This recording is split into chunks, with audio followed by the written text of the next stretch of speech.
Chris and David Hinton adding to the family history here at Mount Panorama, and wasn't it great to see their little Gemini getting up over the HQ, and I'm sure we'll see them continuing that rivalry, Gary, in years to come. Yeah, it's certainly a good mix having those two Holden models, and their lap times are very similar, but they have advantages and disadvantages on different parts of the race circuit, as David Hinton reiterated there, that some places he was catching me and other places I was getting away from him. So yeah, and it makes for a good mix, and unfortunately from the Gemini sort of side of it, there wasn't too many up near the front, but the important one was at the front. Well, Rangeli, who was in 8th place, that was a great drive from him after the incident that he had this morning. Oh, for sure. He almost went over the wall this morning. Yeah, so 2 of them in the top 10, a great effort. Now let's have a look at our grid as we've got the cars coming around for the improved production car race 2. Yeah, well, as we mentioned before, Anthony Loscalpo, or Tony Loscalpo, in the HSV Club Sport on pole, Lee Forrest alongside him in the Toyota Celica, and then we've got Warren Millett and Christopher Brown in their GTS Holden and Toyota AE86 respectively. The BMW of Justin Wade is in position 5. In position 6, David Walden in the Mazda RX-8. In position 7, Brian Anderson in the BMW E46 M3.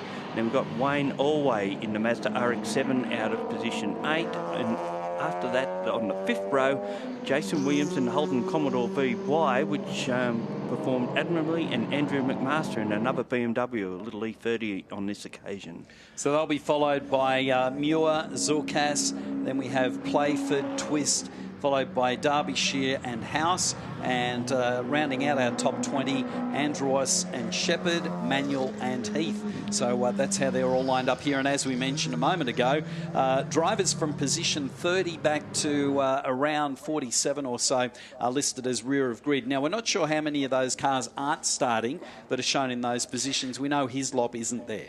Yeah, most definitely. Some of the others we know didn't finish because of incidents where they've had come a little bit of grief. One we should talk about is Tony Alford's Donut King Monaro. That car was starting from pit lane and then came in later. It had overheating issues, and of course Donut King are the backers of these 2 races for improved production here this weekend. So they're making their way down to the bottom of the mountain at the moment. We have Loscalpo driving fairly slowly there because he obviously doesn't want to be sitting on the grid for too long as the remainder of the field form up. It's probably going to be a good 30 seconds or so from the time that he arrives there before they're even going to show the green flag. So a lot of drivers very conscious of the fact that they want to get cars queued up behind them and make their way along pit straight, and then have everybody settled into their positions. Now, Terry Nightingale will be joining us again for commentary. He's only just finished in the HQ Holden race. He'll be having a quick debrief, but I'm sure he'll be here in the next few minutes to join us. And a shower, yeah. Let's maybe. I think with Tez, he'll probably leave the shower till later. He'd rather come down and join us straight away and get involved in the commentary.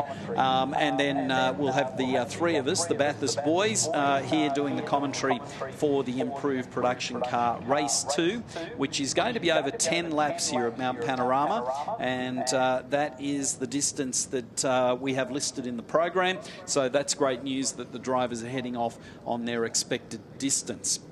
Yeah, another one to keep an eye on too is car 77, a little Honda Integra.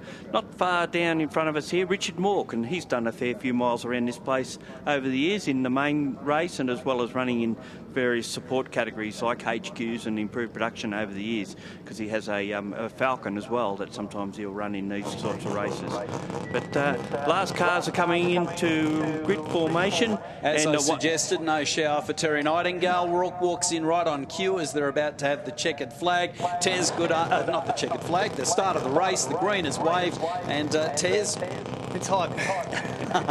Hot for you, not too bad for us, as we're about to go racing once again at Mount Panorama. Improved production cars. Gary, here we go. Green flag's been shown at the back, and then within 5 to 8 seconds or thereabouts, we'll have a start.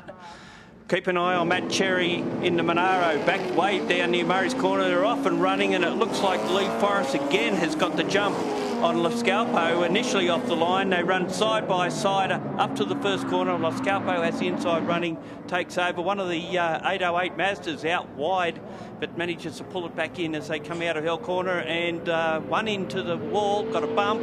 Into the sand there at Hill Corner. Corner. Hit the wall. It looks like it was a Datsun. It was. It's That's Figata, actually, the Nissan Bluebird. So yep. He actually got a pretty bad start as well. So he's fallen back to the clutches of some of the guys from the back row of the grid, and unfortunately he's been bumped into the sand trap. Yeah, a bit of a shame. That'll probably bring a safety car. That's in a fairly precarious position at Hill Corner, but again, Lee Forrest on the outside and almost put us into the wall because he's running so wide after that tight turn into Griffin Bend, and it's cost him position. Look at that change in power there, the difference. No, he's got a problem. Yeah, he has got a problem. No, he hasn't. Oh, safety car. So he's just indicating that he's acknowledging that we have the safety car there. But that speed coming out of the cutting there, that was phenomenal. He actually looked like he lost it going to the right-hander almost. The back of the car sat out significantly there, but he managed to get it. Here we go, and seeing a repeat there in the background.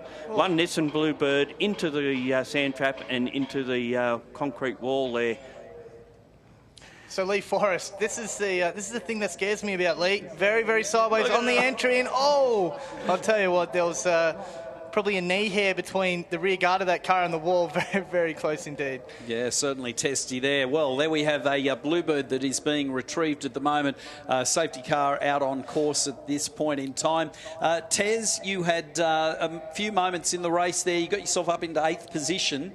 That was a good dice as you drove yourself up into 8th position, but then I gather you had a bit of a mechanical problem. Yeah, unfortunately, it was just too hot out there for the HQs. It was a very high attrition rate. It was a bit of a who could survive the longest, really, and unfortunately we overheated and so we saw you come into the pits and then you got back out again for the finish. Yeah, it was but too you were hot. 2 laps down in 25th place. So you must have been happy with your drive inside the top 10 though when you're in 8th place there. Yeah, very happy. I mean, the car had great pace. I really feel like I could run with some of the quick guys, but unfortunately a couple of laps into the stint, the temperature gauge went off the dial and I had to nurse it home. So as I said, battle of survival, and I'm glad we made it, and that's we finished 2 races, so very, very happy. Okay, so tell us about your dice with Nick Rangeli, because there was a point in time there where you were behind him, then we saw him in front of you, and then you obviously got back past him. Oh, geez, over the top of the mountain was exciting. We went side by side a couple of laps through Reed and McPhillamy Park, both absolutely flat out, door handle to door handle, and the only thing I kept thinking was what I saw on the first lap in the first race. I thought, geez, I hope he sees me here. But full credit to him, he drove great. And, yeah, it was a lot of fun. I think we changed positions 3 or 4 times there in 1 lap. So I'm going to upload that to YouTube. Got the footage of it. It looks great, yeah. That's good. Now, as far as what this means for you, for years and years you've dreamt of being here at Mount Panorama. You live out at Kelso. You look at Mount Panorama every morning when you wake up. And you've been able to race here and probably take some fair satisfaction out of the meeting. Yeah, definitely. You know, it's full credit to Bathurst. If it wasn't for Bathurst, I wouldn't be up here running. It was the local people, the local businesses who put in for this, and one of our major sponsors, Home Entertainment Envy. Brian and his brother Denny are up here this weekend, and his wife Suzanne couldn't make it, but they're actually a Wollongong company, and they put in quite a bit. And the Bathurst RSL Club, RP Smash Repairs, of course, and we had Tool King, Robinson Auto Repairs, and yeah, just all the guys really, really chopped in and to help me out. So without them, I wouldn't have went racing this weekend. And you know, we're going to look ahead now and see if we can do a little bit more endurance racing. I believe the Aussie race cars are up here for the Bathurst 1000 support category, so we're going to try our best to try and get a car in that as well. Were RCG Locksmiths on there too, or? Yeah, RCG Locksmiths, yeah. So I'm looking after your sponsors for you. There's too many, I can't think of them all, so I apologise if I've missed anyone. And of course, everyone who's been a member of the Nightingale Motorsport Supporters Club too. And don't forget Chris Buckley, he let me drive his car this weekend, and Peter Green Jr. let us use the motor. He was running with Darren Novak, so big thanks to those guys. And there's a bit of a dent in the door on the side of Chris's car. I might have to donate him a door, but other than that, great weekend, and thank you to everyone in Bathurst for the support. And I'm thinking you'd love to be back here and driving in the 12-hour one of these days. That is a goal, Phil. It's definitely the goal. So I'm really going to try hard to get the weight off now and get myself to match fitness and see what happens, see if any drives pop up and see how we go with the fundraising. So there you have it, Terry Nightingale, Bathurst driver, and that's why we're very proud of what he is achieving here, as we were with his dad and what he achieved at Mount Panorama, racing 5 times on the October long weekend. So the safety car still out on track at the moment. Can I say something? When Greg Faggoter went into the wall there, I don't know if he did get tapped. The right front strut or the wishbone looked to be broken, and the front wheel was pointing way out. So we'll have a look here, and it looks like something's just broken. See, straight away, it just turned hard right into the sand trap. You don't know. I didn't see any damage on the rear of the car either. So well, it would have been more of a side tap if anything. But you're right, it did just go. Yeah, it was a pretty hard leap there to the right. So let's have a look at it once more, and then Tez, see what you can make of that. Yeah, he got a bump. Yeah, he did get a bump. That's Richard Mork. I mean, Richard should know better than that. He's done plenty of laps around here. And well, he could have been squeezed. He could have been squeezed as well. Maybe he's looking the wrong way. He might have been looking left instead of right. Yeah, start of race, you've got them all bunched up, and there we go, straight into the sand trap. And, of course, our mate Brian Nightingale can relate to being in that particular area of the course here at Mount Panorama. So we were listed as 10 laps. We're still listed as 10 on the board. So hopefully they won't lose any time as they come around and complete their second lap. And as you can see, Gary, the car has been retrieved. Yeah, and at least it's not far away from the back exit to the pit, so they could just whip it across. We could even go green at the end of this lap. Yeah, should at the end of this lap, and have 8 laps through to the finish of this one. And this race will be followed by our next event, and we're looking forward to seeing the Radicals out on track once again. That was a great race this morning, their debut here at Mount Panorama, and we have them set for 12 laps from 4:50 this afternoon. Yep, that should be a good one. There was a few naughty boys in that one. A couple of them got pinged for passing under safety car. One in particular. Costa!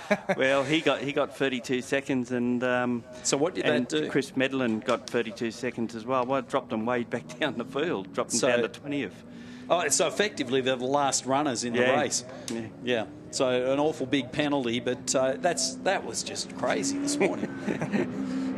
Now, I'll tell you, these guys have they've got to be a little bit careful. There's a lot of HQs out there dropping fluids and oil, and I completed about, would have been half a lap over the top of the mountain with one of the cars there just absolutely pouring oil out of the back, and gee whiz, very, very closely nearly went into the wall. The cutting was very scary, so there's still a lot of fluid out there, so I hope these guys are aware of that. Well, that's Brian Potter, is it? Oh, so much for us going back to greens at the end of this. Unless he's after directions.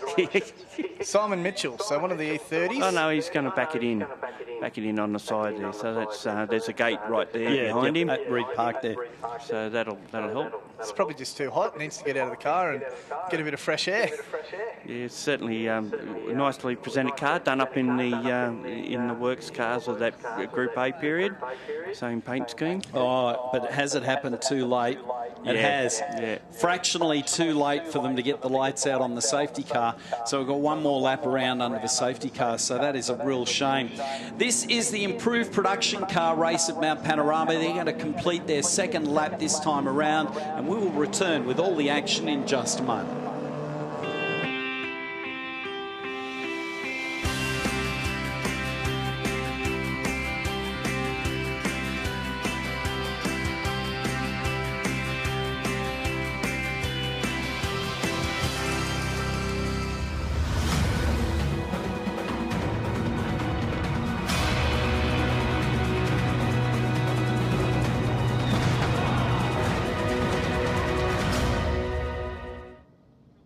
Hi, I'm John Bow.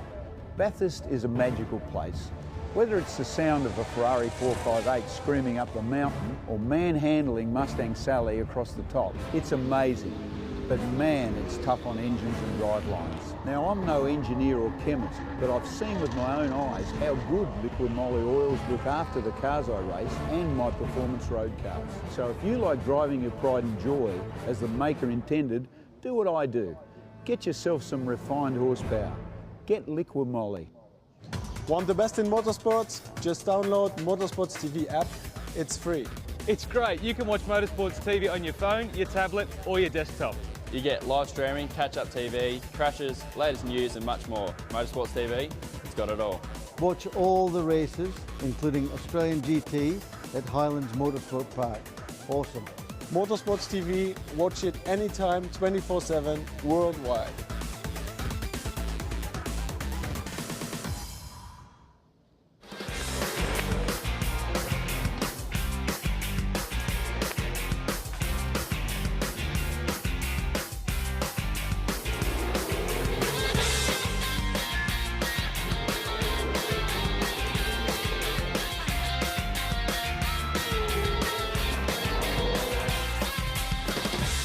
Supporting your favourite V8 Supercars events. Falcon Tyres. Make performance yours.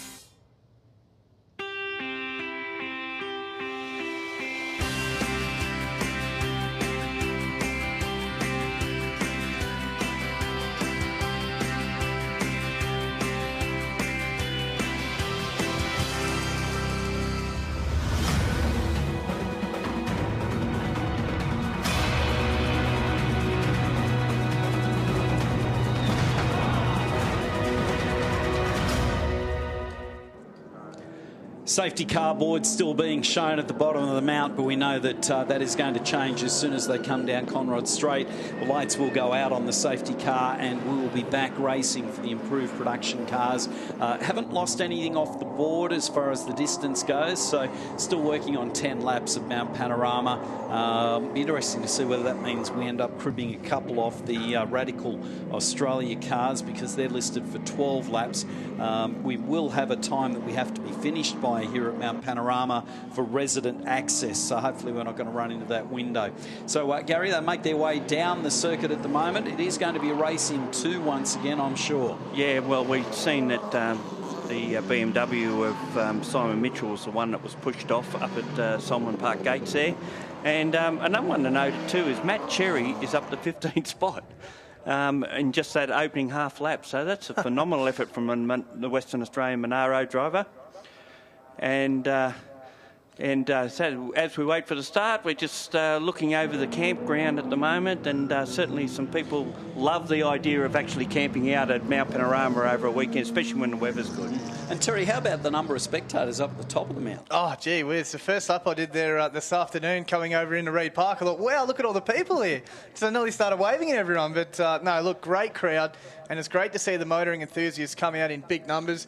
Probably not the biggest crowd down the bottom of the hill because there's not much shade. So yeah, all people the have guys taken the opportunity to head to the top of the circuit rather than hang out down at the bottom.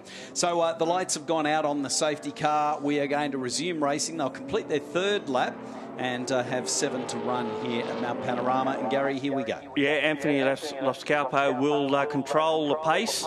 And Lee Forrest will try his best to stay with him, and he can't button off now. He's got to keep accelerating, so he'll be flat to the boards as he comes past us here to the start-finish line. Loscalpo leading from Forrest, and in third spot, Brown in that Toyota AE86 is doing a phenomenal job. He might give these ones a bit of a hurry-up in front. Started 25th in the first race and got up to position 4, so great effort there. We've seen Wade go past Warren Millett into turn 1 to take over that position, but Millett, with the superior horsepower of the HSV Club Sport, powers past the BMW up the hill. Now, how about that move there, Terry, by Forrest up the inside, effectively into Griffins here because of the speed up Mountain Straight? Hang on a minute. We know what Lee's like through Griffin's Bend. I'm not going to say anything yet, but it looks like he's made the move stick. In race number 1, gee whiz, wasn't he putting the power to the ground and just absolutely launching out of that corner? But let's see how he negotiates the cutting as we see the rest of the field come flowing through into that left-hand kink. And gee whiz, I'll tell you what's exciting for me just then, seeing the difference between the Australian-powered V8 and the Germany-powered V8. The Australian definitely got the... Oh, there's Forrest again. Guys, I don't know if I can do this. Forrest had the tail out coming out of Reid Park there and almost touched the wall with the back of the Toyota. But he's pulling away this time. He's certainly got some speed on board at the moment, and leaving Loscalpo to be dealt with by Chris Brown, who's already looking for a way past the Holden as they come over Brock Skyline. So Forrest decided to drift around Mount Panorama. That's how it's working out at the moment. Maybe he hasn't got too many sets of fresh tyres to go for this weekend. Well, it's working well, and remember when they interviewed Loscalco, well, Grant interviewed him after the first race, he said it just opened up for us, but this time they're not letting it open up for him. As a Newlon powered or sponsored Toyota in behind us, not losing any time to these guys either. And then behind then, I think Wade did get ahead of Millett again, and it's Wilson's Commodores parked on the side of the road, somewhere up towards it's the Mountain top Straight. of the Yep, out of Hell Corner. There's the big Bathurst200.com.au, of course, celebrating the bicentennial year of Bathurst. Good to see that on board on some of the walls around the circuit. And something else that caught my eye as well, this Toyota Sprinter of Chris Brown is actually quicker than Los Scalpo in the straight line, and the Commodore's quicker going down the S's in the Sprinter, so that's a little bit awkward, isn't it? Now look at this, Brown up the inside, hard on the brakes, and looks like he's going to make the move stick, and he does. So Los Scalpo tries to do the over and under, but Brown in the sand trap. Has he missed the wall? I think he has. Yeah, he missed it, but he ended up on the grass, and he's going to get overtaken here by a couple other cars. No, it's not massive fire. problem. It's blowing an engine. That's what the problem is. There was flames spitting out the side of it. Or is it a tyre? Well, there was flames coming out of it at one point. That is quite strange, isn't it? Yeah. It's certainly got some issues, and he's going to pull it off on the side. I'd be getting the fire extinguisher guys over there pretty quick just to be on the safe side. Yeah, but we've seen a massive flame come out of the side of the car as it went past us. That could even be a brake issue as well, because he just went straight ahead, so maybe his brakes exploded or something. Yeah, or a wheel bearing or something along that nature. Anyway, quick run down the field. Forrest in front, Los Scalpo second, Brown third, then Millett, Wade, Walden in the RX8, then Matt Cherry up to P7. And flying at this stage. Matt Cherry, the quickest lap of the race at 2:28.87, and the guys at the top of the field, the top of the board, 2:29.34 is the best they've got. So he's got them covered at the moment. We just see car 16 pass one of the BMWs, and he didn't use the track; he used the grass on the side, up down the straight. That was Marty Miller, the wild man. He's actually been in the movie Housos. I'm not sure if you've watched it. It's a little bit different, but. Yes, he's been in the movie, and he just went around the outside on Mountain Straight around Brian Anderson's old car being driven by Wayne Twist. So you've got to be pretty good to do that around the outside of a BMW on the brakes on the grass.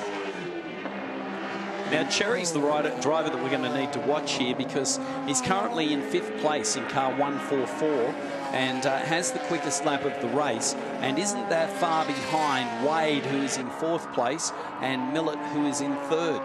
Yeah, certainly coming from the back of the field through the helps. Obviously, the safety cars helped a little bit. Yep. But it was that opening quarter of a lap or so. That's where he got a lot of those places, picking up people as he went past. Have a look at the front straight, guys. There's liquid absolutely poured all over it. Yeah, that's from the brown car. Yeah, sure. I was thinking, because if you look at the grass down there out of Murray's, that's where it starts, isn't it? Yep. So you can see, it's been a massive failure there at somewhere in the engine or in the steering components, and you can see bits and pieces of the car actually sitting there in the... We've got it on camera now, so you can see that trail leading all the way back to Murray's Corner.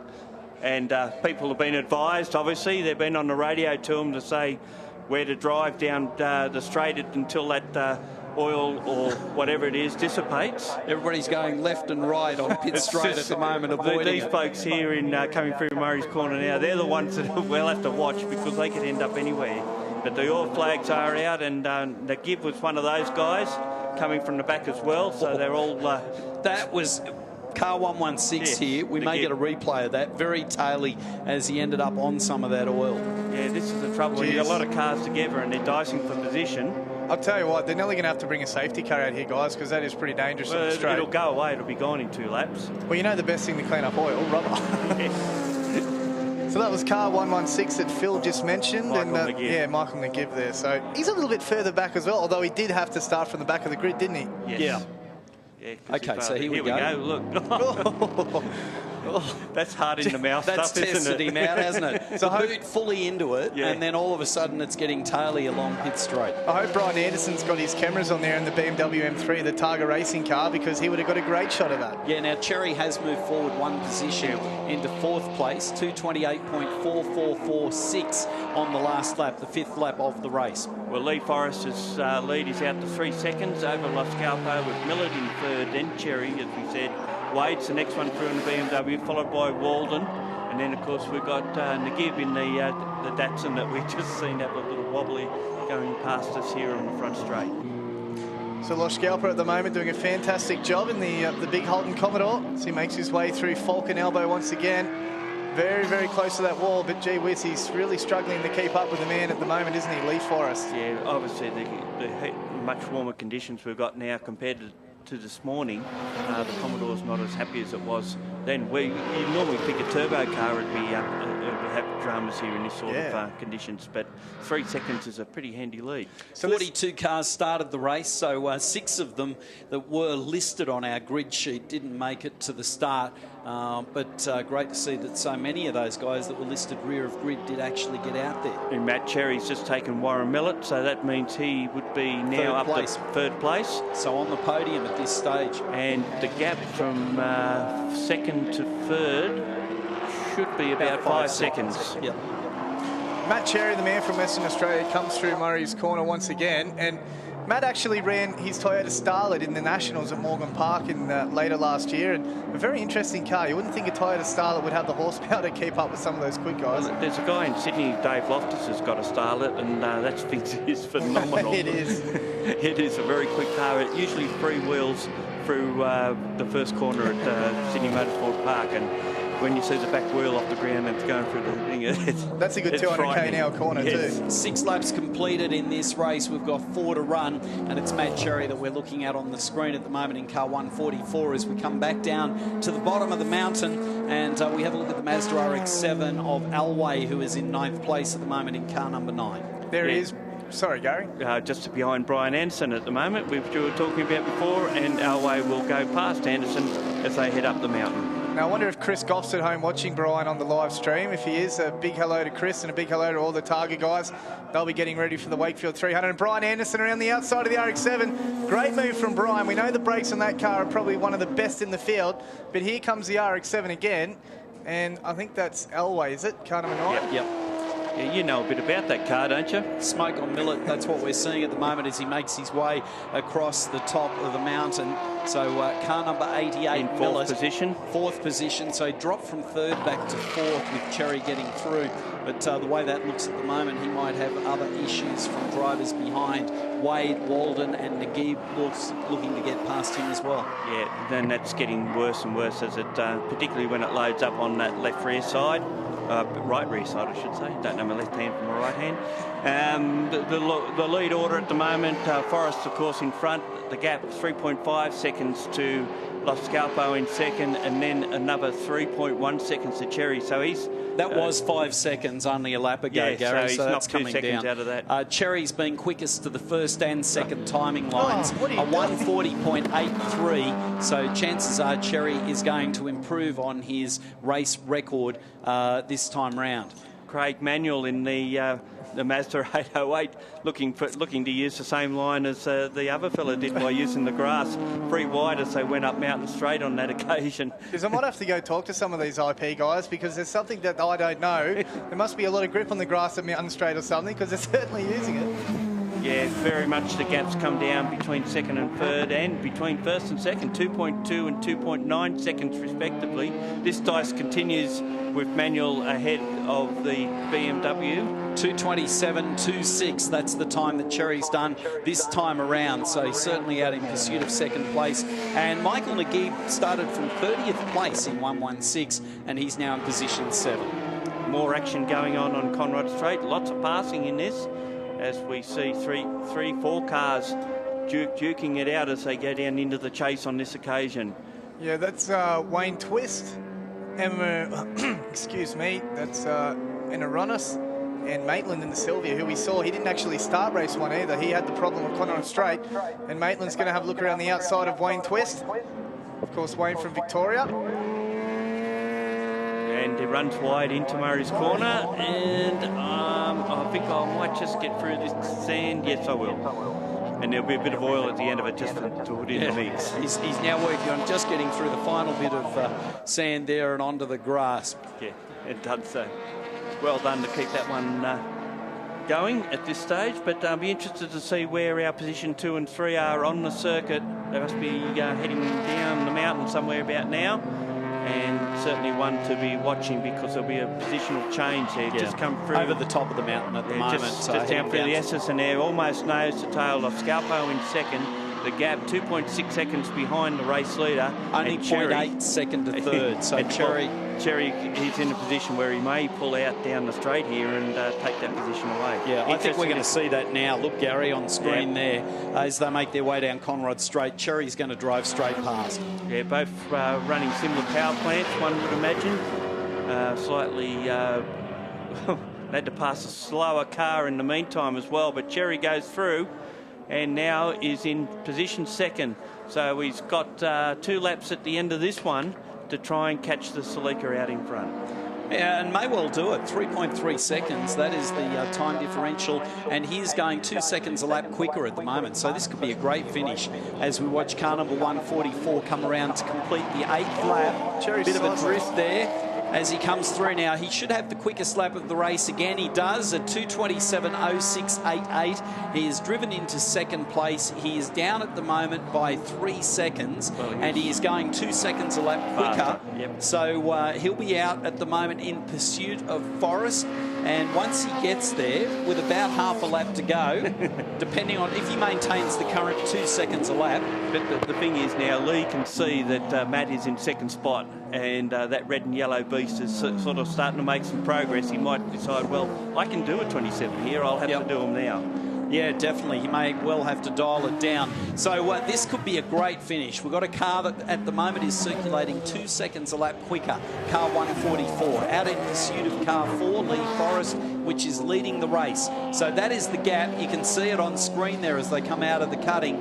And I'm sure he's going to be up on him by the end of this lap. It's looking that way. And then we're going to see on the last lap what can Forrest do about it. And the other thing, of course, is traffic. Traffic is coming into this, as Lee Forrest just found out there as he lapped one of the slower cars. But also he has to sort of be the torch, I guess, to let everyone know that there are fast cars coming. And in some ways that can be detrimental to your performance because they're not ready for you. They don't realise you're coming. But once the first car's passed, then they don't have everyone, they know that there'll be more on the way. So a lap and a half to run here at Mount Panorama, and what we're thinking is going to be a pearler of a finish as they make their way down into Forest Elbow and onto Conrod Straight.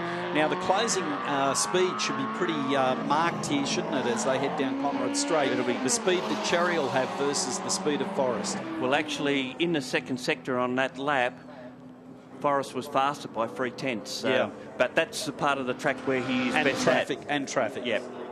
But now there seems to be a bit more of a clear road ahead of them as Forrest comes through the chase down to the left-hander, and Cherry is certainly visually closed in that margin. I'm sure Cherry would have liked to have been a bit closer than that heading on to the final lap. So they're going to come round with 1 to go, and you can see the gap there on screen. It's Forrest and Cherry, and can Cherry do anything about it? So we'll watch the gap. 3.2 seconds it was, and at the moment it is 2.2. So Forrest has done a great job. Last lap for him was a 2:28.07. He's done his quickest lap of the race on lap 9, Gary, as you forecast. But Cherry's went 8/10 faster. Not that that's enough, but this will be the tester now that whether he can get him. Well, the gap was 3 seconds, so the 0.8 isn't going to get it done. No. So a great job from Forrest there to do his quickest lap of the race at 2:28.07 on lap 9. So we're on the final lap here at Mount Panorama. Forrest can't afford to make a mistake. Has to keep driving the way he has been on that last lap of Mount Panorama. And Tez, here we go. Matt Cherry out in pursuit. watching Matt Cherry on that last lap, I think he's got the attitude win it or bin it, because he was right on the limit every single corner. Sideways through Reed Park as Lee Forrest lifts the wheel out of the cutting. Both of these guys are pushing as hard as they absolutely possibly can. Man and machinery at their very, very greatest over Bartlett's Folly through Reed Park once again. And Lascalpo into the pits. Car 37 started from pole position, heading into the pits. Possibly a heat-related issue, but certainly we may have lost one Tasmanian after qualifying, but the other one certainly doing the business out there, out in front and holding the Western Australian to out from victory as Lee Forrest brings the Toyota down into the dipper now, halfway through the final lap, and seemingly got enough of a gap to win this one. Gap being held at 2.2 seconds, Tez. Yeah, so Lee heads down to Forrest's elbow, and Matt's got one last bite of the cherry, and these two guys... Thanks Can they do it? Can Lee Forrest do it? We really needed that. As we head on to Conrod Straight, and Cherry's dialed right out of it here, so whether he's given himself a bit of a scare or he's run out of tyres, but it's definitely going to be Forrest. We're not going to get that finish we're expecting. And as I speak, Forrest has been quickest to the second timing line, 1:39.12. So this might be his quickest lap of the race. Something just fell off the car there. It may have even been looked like some There's sort of oil brake down on component the track down in the chase as well now as Lee Forrest comes through the chase for the final time. It's been well worth the long haul from Tasmania to come up here this weekend. And the rising sun is rising over Mount Panorama with this Toyota Celica coming around the last corner. Put your hands together for Lee Forrest, all the way from Tasmania, wins both the improved production races for Donut King, and will be the king of Bathurst this year as far as the improved production goes. And just misses out on fastest lap, a 2:27.12, and we had Cherry doing a 2:27.06. So it's very close, but did exactly what he needed to do on the last two laps. Yep. Saw Cherry in the rearview mirror and did something about it. Yeah, got away from him. Of course, in all of that, Nagib got up the third spot. A great drive from him. Oh, hang on, he's gone. Datsun. He's off the track and he's gone big time, massive tank slapper. It. Now, Tez, describe that for us, because unfortunately we don't have, I think, vision of that particular part of the circuit. Obviously, cameras are spaced around the circuit, but you just run through because you're watching as he came through Murray's there. Okay, so Nagib came into Murray's corner, a little bit too hot, ran a little bit wide, kept his boot into it, sideways in the grass, managed to just miss the wall, and then nearly 90 degrees adjacent to our inside concrete wall here, somehow caught it, and it tank slapped back the other way to the outside wall, and then spun the wheels across the line. Brian Anderson across the line as well. So we're going to just wait for the replay very, very soon. All right, top 10 as we had it. Forrest, Cherry, then Millett, Nagib. Great effort there, driving from position number 32 up into fourth place. Then Wade, Walden, Anderson, Alway, McMaster and Miller. So a great job there. And the drive of the race, well, there's a few of them had the drive of the race, but you've got to say that was an awesome effort from Nagib to get car number 116 up into fourth place. Here we go with the start of the race. Of course, initially it was Lee Forrest that got the better of the start until Anthony Lascalpo went down the inside of him into turn one. Little bump at the rear and a Nissan Bluebird goes into the wall. We had a safety car as a result. Car parked up against the wall, and we realised got a bump back in racing. Well, still racing at this stage, and Lee Forrest almost lost it going into the top of the cutting there. Change of position there where Chris Brown tried to get past Anthony Lascalpo, blew an engine as a result. And right behind him, we could see that Pat Cherry was on the charge. Here we see on the oil on the straight with Michael Nagib getting all in trouble. Warren Millett had some dramas, but he still had enough to get through to the finish. As one of the BMWs runs a bit wide into the last corner, that's the Andrew Wise car. And he manages to get it through that sand trap and underway again. Matt Cherry in second spot, just having got past Anthony Lascalpo and was making a charge for the front. But Lee Forrest, he knew what he had to do, and he had enough in reserve to get him all the way to the line. Yeah, impressive finish there to drive so quickly on laps 9 and 10 when it mattered, and got himself into a great position. And Lee Forrest with bragging rights for this class. He certainly has, and he at least both. Here's his last incident with Michael Nagib had that bit of a drama in the last corner, cost him a place. Now, just quickly before I forget, I just want to give a big shout out to a couple of mates of mine. They actually run Winton Motor Raceway and Wakefield Park Raceway. Matthew and Adam Ronk have both come down all the way from Benalla and Goulburn respectively to check out the 12-hour. They also went to the Mayor's Luncheon and met all the Bathurst guys there. So a big hello to them and a big friendly Bathurst welcome. Okay, quick recap for the 12-hour this morning. The session that we had this morning was the El Bello Rosso, car number 88 with the quickest time at 2:03.9421. But this afternoon that was turned over by Maro Engel, and in car number 1 he did a 2:03.8586. Very impressive time here at Mount Panorama. Let's go down to Grant Boyden in the pits. Well, Tasmania might be the smallest state in Australia, but it's the biggest victory here today at Mount Panorama. Lee, well done. You must be absolutely delighted. Absolutely stoked. I didn't think I'd get past Tony, especially when a safety car came out. And then I sort of got a good run, and I think he missed a gear going up Mountain Straight. So I thought I'll try and go as hard as I can over the top because they're going to haul me in on the straights. Then I saw the headlights of Cherry's car coming, and I thought, geez, how many laps to go? And I'm thinking, I'm looking for the checkered flag. Surely it must be next lap. But yeah, no, that was soaked. With 2 laps left to go, mathematically he could have caught you about halfway through the last lap, but you really stuck your foot down on that last lap. Well, I said to Matt, I said, what do you have dramas? He said, oh, the tyres were a bit how you going sort of thing. But like, I wasn't going to get the small gap before we got onto the straight, because then that would have been all over. So they drove my ring out. Well done, Lee. Thanks very much. Thank you. That's what you got to do, drive your ring out when you get down to that situation. So phenomenal effort there. That was amazing, watching Lee Forrest do what he did in car number 4. Matt Cherry in 1:44 finishing in 2nd place, and Millett finishing in 3rd in car number 88. And that's how we finished up here with the improved production cars. This is Mount Panorama in the lead up to the Liqui Moly Bathurst 12-hour, which comes your way tomorrow morning from 6:15.